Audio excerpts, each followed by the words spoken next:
Hello everyone, my name is Kaustubh Watmode from BTech CSC A2 B1, roll number 5.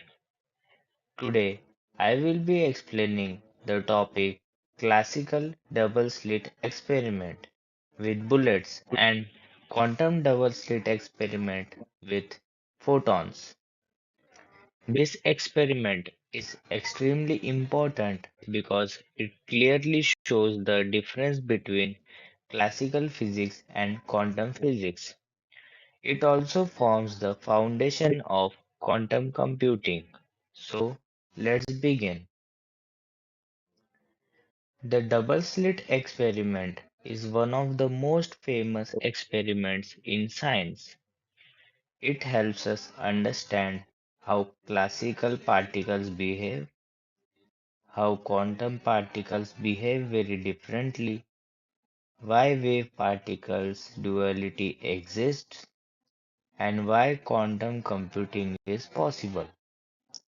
This simple this simple experiment reveals a deep truth about nature.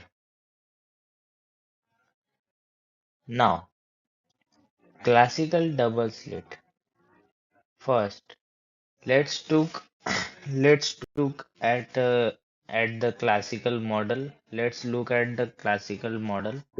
In classical physics, particles such as bullets, marbles, or balls behave in a predictable way. In the classical diagram we studied, the particle leaves the starting point and splits into two possible paths, each with probability 1 by 2.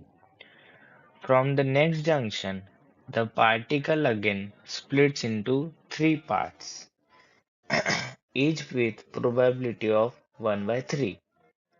If we want the probability of reaching a final point, we simply multiply the probabilities along each path and then add them. Since all probabilities are positive real numbers, they never cancel each other. This means no interference occur. Now, classical. Now, since as we know, classical classical double slit experiment shows no interference. In classical physics, probability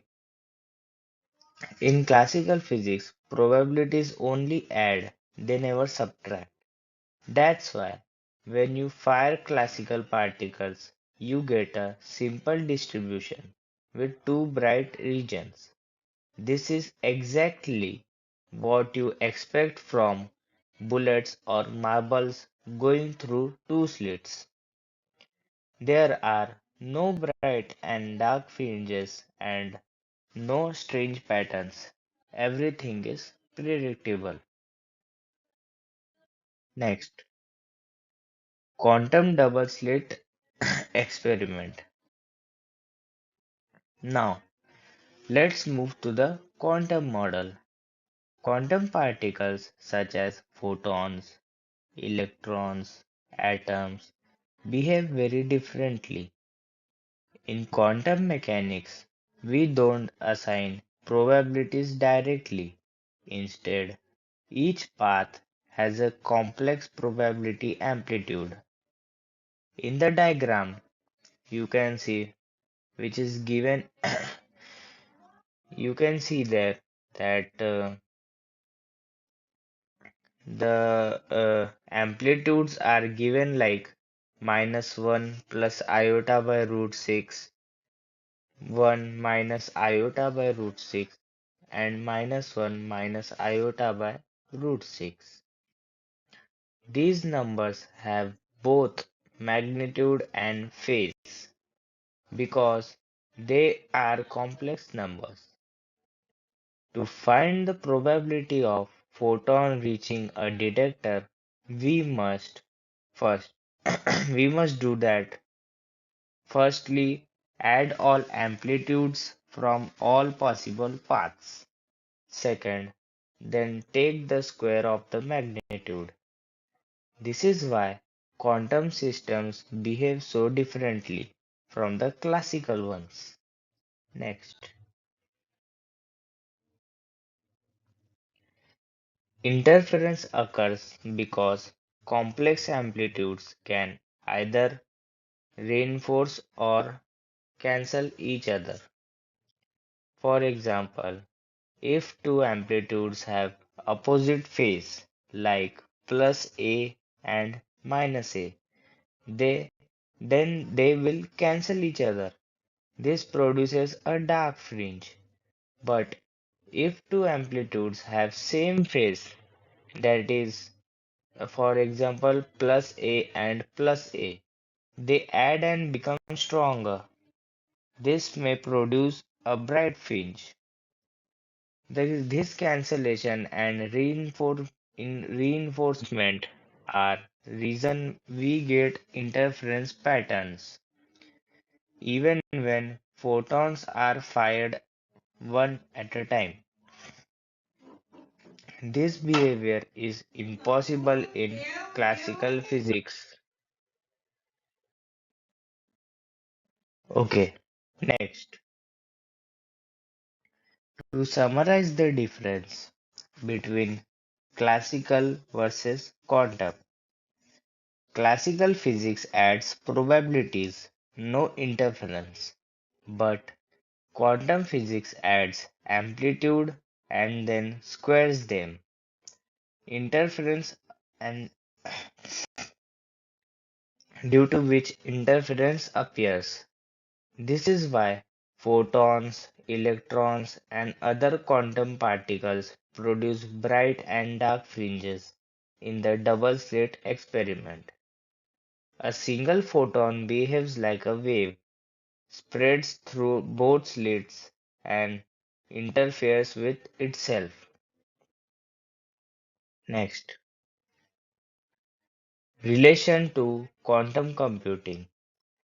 This experiment is deeply connected to quantum computing. In quantum computing, a qubit behaves like a photon in a double-slit experiment. It exists in a superposition similar to a photon passing through both slits. Third, quantum algorithms work by controlling interference of amplitudes. Fourth, constructive interferences gives the correct answer. Fifth, destructive interference cancels the wrong answer. So, the same principle we see in double-slit experiment are used inside quantum computers. Next, conclusion. So now to conclude, first point we can say is classical particles behave predictably and do not show interference. Quantum particles behave like waves and show interference due to complex amplitude. Third, the double-slit experiments clearly shows the difference between classical and quantum worlds. Fourth, this understanding is the foundation of quantum mechanics and modern quantum computing. Thank you for watching.